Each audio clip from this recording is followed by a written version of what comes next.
दावा है कि उसकी निर्मम हत्या लिव इन पार्टनर मनोज साने ही कर देता है और उसके बाद शव के टुकड़ों को कुकर में उबाल दिया करता है ताकि शव के आसानी से ठिकाना लगाया जा सके। हेलो एवरीवन, राहुल है और आज मैं आप लोगों के सामने मुंबई की सरस्वती विद्या केस को लेकर आया हूँ।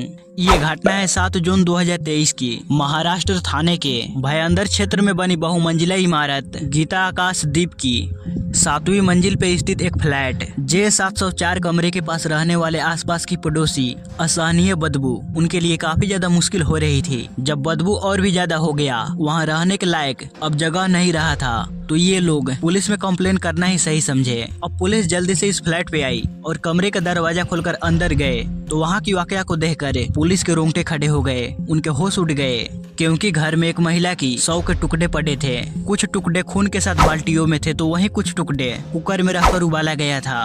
पुलिस वाले सब ऐसे दर्दनाक दृश्य अपने पूरे करियर में कभी नहीं देखा था। अब यहाँ किसी को भी समझ नहीं आ रहा था कि आखिर हुआ क्या है। चारों तरफ अफरा तफरी का माहौल था, हर कोई अपना एक अलग अलग अनुमान लगा रहे थे, मगर ये मामला क्या था? दरिंदगी का इतना घिनौना खेल खेलने वाला आखिर वो शख्स कौन था? इन सारी वाकया का अंजाम देने का उसका मकसद क्या था? तो चलिए मैं आपको आगे इस वीडियो में डिटेल में इन्हीं सारी वाकया के बारे में बताऊंगा। तो ये कहानी है लिविंग रिलेशनशिप की, जो आजकल के समय में ये आम बात है। कहानी के लीड कैरेक्टर एक महिला जिनकी उम्र 36 साल, नाम सरस्वती विद्या, और उनका पार्टनर मनोज साने जो कि 56 साल का है। सरस्वती विद्या का बचपन अहमदनगर के एक अनाथालय में अपनी 3 बहनों के साथ बिताई। वहाँ अपने बहनों के साथ अनाथालय में ही पली बढ़ी।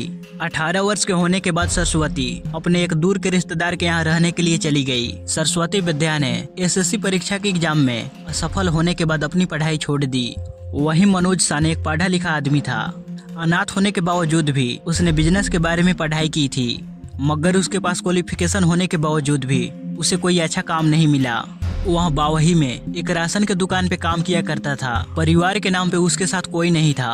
उसके चाचा मधुकर साने और कुछ चचेरे भाई बहन मुंबई के थाने इलाके में रहते थे और उनका मनोज से कोई रिश्ता नहीं था, यानी कि उसे कोई लेन देन नहीं था। घटना से 15 साल पहले बोरीवली के बावही नाका में एक राशन के दुकान पे मनोज साने और सरस्वती विद्या की पहली मुलाकात हुई थी। मनोज साने यहीं पे काम किया करता था। बातों ही बातों में सरस्वती को मालूम पड़ा कि मेरे तरह ही मनोज अहमदनगर से हैं, तो दोनों बहुत जल्द एक दोस्त बन गए। बाद में इन्हें मालूम पड़ा कि हम दोनों अनाथ हैं, तो ये दोनों एक दूसरे के लिए इनके दिल में जगह बन गई। इसी बीच आर्थिक स्थिति की वजह से परेशान सरस्वती को मनोज ने एक दुकान में सेल्स गर्ल की जॉब दिलवा दी, क्योंकि अब मनोज हर परेशानी के वक्त सरस्वती के साथ खड़ा रहता, तो सरस्वती को मनोज का साथ अच्छा लगने लगा। हर छोटी बड़ी प्रॉब्लम के लिए वह मनोज का साथ लेती और मनोज भी बेझिझक सरस्वती का मदद किया करता। आखिरकार सरस्वती विद्या ने अपने और मनोज के बीच 20 साल की उम्र के अंतर होने के बावजूद वह मनोज के साथ अपनी पूरी जिंदगी बिताने के लिए सोच ली। अब यहाँ से दोनों साथ में रहने के लिए मीरा रोड चले आए और यहीं गीता नगर में किराए के मकान में रहने लगे। ये दोनों अपने पड़ोसियों से ज्यादा बातचीत नहीं करते थे और नहीं ज्यादा कहीं पे आते जाते थे, मगर ये दोनों जिस तरह से एक दूसरे से बात करते थे, पड़ोसी सब इनकी बातचीत को देखकर उन्हें ऐसा लगता था कि मानो ये दोनों पति पत्नी हो। अब घटना के दिन यानी कि 7 जून 2023 को, यानी कि घटना वाले दिन पुलिस जब फ्लैट पे पहुंची, कमरे का दरवाजा खटखटाया तो अंदर से मनोज दरवाजे को खोला। यहाँ मनोज दरवाजे पे पुलिस को देखकर डर गया और अपनी जी जान लगा दी यहाँ से भागने में, मगर यहाँ मौजूद लोगों की मदद से पुलिस मनोज को अपने हिरासत में ले ली।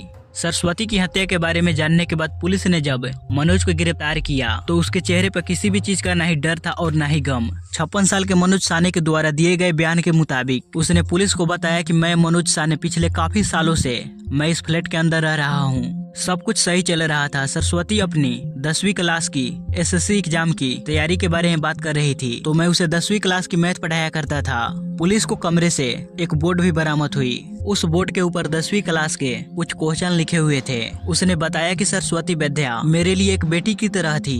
मैंने सरस्वती को नहीं मारा है, सरस्वती कीटनाशक खाकर मरी है। उसने बताया कि जब मैं 4 जून 2023 को घर आया तो देखा सरस्वती जमीन पे पड़ी हुई है। उसके मुंह से झाग निकल रहे थे। मैंने देखा तो उसकी सांस नहीं चल रही थी, वहाँ पूरी तरह से मर चुकी थी। मैंने पुलिस की गिरफ्त में न आने से बचने के लिए लाश को ठिकाने लगाने के बारे में सोचा, इसलिए मैंने सरस्वती के शरीर को टुकड़े टुकड़े कर दिए। सरस्वती के मौत के बारे में जानने के बाद सरस्वती के तीनों बहनों ने पुलिस में कांटेक्ट किया और अपना बयान देते हुए बताई कि मनोज और सरस्वती दोनों पति पत्नी थे। आज से 8 साल पहले मेरी बहन सरस्वती ने मनोज से एक मंदिर में शादी की। वह शांति के साथ बहुत ही हंसी खुशी से अपनी जिंदगी गुजार रही थी, लेकिन उम्र में काफी अंतर होने की वजह से उन्होंने अपनी शादी के बारे में किसी को नहीं बताया। दोनों की उम्र में 20 साल से भी ज्यादा का अंतर था। तो सरस्वती मनोज की पहचान लोगों से मामा के तौर पे कराती थी। अब सरस्वती के बहनों को दिए गए बयान की वजह से पुलिस अब मनोज से बहुत ही कड़े तरह से पूछताछ की। तो उसने शादी की बात को मानते हुए कहा कि सरस्वती बहुत ही शक्की किस्म की लड़की थी। उसे हमेशा लगता था कि मेरा किसी दूसरे से इश्क चल रहा है। इसी शक की वजह से हम दोनों के बीच हमेशा लड़ाइयाँ होती रहती थी। घटना के दिन भी इसी बात को लेकर हम दोनों के बीच लड़ाइयाँ हुई, मगर उस दिन मनोज अपने कंट्रोल से बाहर हो गया। वहाँ गुस्से में बाहर चला गया, जिस वजह से सरस्वती कीटनाशक खाकर अपनी जान दे दी। जिस समय ये घटना हुई उस समय मनोज घर पे नहीं था। जब वो वापस कमरे में आया तो सरस्वती को मारा पड़ा देख वहाँ काफी ज्यादा घबरा गया। उसे अब लगने लगा कि सरस्वती विद्या की मौत के जुर्म में मुझे पुलिस पकड़ लेगी, इसलिए अब वह शव को छुपाने की कोशिश में लग गया। वहाँ पेट कटाई करने वाला मशीन से सरस्वती की शरीर को टुकड़ों में काटा। हिरासत में लेने के बाद कोर्ट में मनोज के वकीलों ने यह दावा किया कि वहाँ एक मानसिक मरीज है, उसे छोड़ दिया जाए ताकि वहाँ अपना इलाज करवा सके। जज साहब ने पुलिस को आदेश दिया कि मनोज का साइकोमेट्रिक्स टेस्ट करवाया जाए। झूठ और अपराध सूरज की तरह कभी नहीं छुपते और मनोज की सच्चाई बाहर आ गई। मनोज की रिपोर्ट आने के बाद जेजे हॉस्पिटल ने यह घोषित की कि मनोज मानसिक रूप से पूरी तरह से स्वस्थ है। मनोज को ऐसी मानसिक कोई भी बीमारी नहीं है। इस दौरान पुलिस को मनोज के फ्लैट से एक अजीब सी चीज मिली, जैसे कि हथौड़ा, टाइल कटर, एक चैन सॉन, मांस के साथ एक प्रेशर कुकर, मांस के पके हुए टुकड़ों के साथ 2 प्लास्टिक की बाल्टी, भुने हुए मांस के टुकड़ों के साथ एक पीतल का भगोना, मांस के टुकड़ों के साथ 2 स्टील का चम्मच, किचन में सरस्वती की बाल, बदबू को कम करने के लिए खुशबूदार तेल। इनमें से चेन सॉ आगे चलकर बहुत बड़ा सबूत बन गया। जब पुलिस आसपास के लोगों से पूछताछ करते हुए एक दुकान कार्तिका इंटरप्राइजेज तक पहुंची तो दुकान के मालिक ने बताया कि कुछ दिनों पहले मनोज चेन सॉ की मरम्मत कराने के लिए यहाँ पे आया था। और जब पुलिस मनोज से पूछा कि इससे तुम क्या काम करते हो तो इस पे उसने कोई जवाब नहीं दिया। अब पुलिस के हाथ पूरा पुख्ता सबूत लग गया था। उन्होंने मनोज को रिमांड पे लिया। तब जाकर मनोज ने अपना असली सच पुलिस के सामने उगला और ये सारी वाकया जानकर मानो हर किसी को तो रूह सी कांप उठी। मनोज ने बताया कि शक्की सरस्वती नहीं बल्कि मैं खुद था। मनोज को लगता था कि सरस्वती के और भी सारे लोगों के साथ नाजायज संबंध है और यही शक सरस्वती को मारने की सबसे बड़ी वजह बनी। वहाँ सरस्वती से उम्र में काफी ज्यादा बड़ा था और इसी इनसिक्योरिटी के चक्कर में उसने सरस्वती की मौत का घाट उतारने की प्लानिंग की। मनोज ने बहुत ही शातिर तरीके से सरस्वती की हत्या करने की योजना बनाई थी।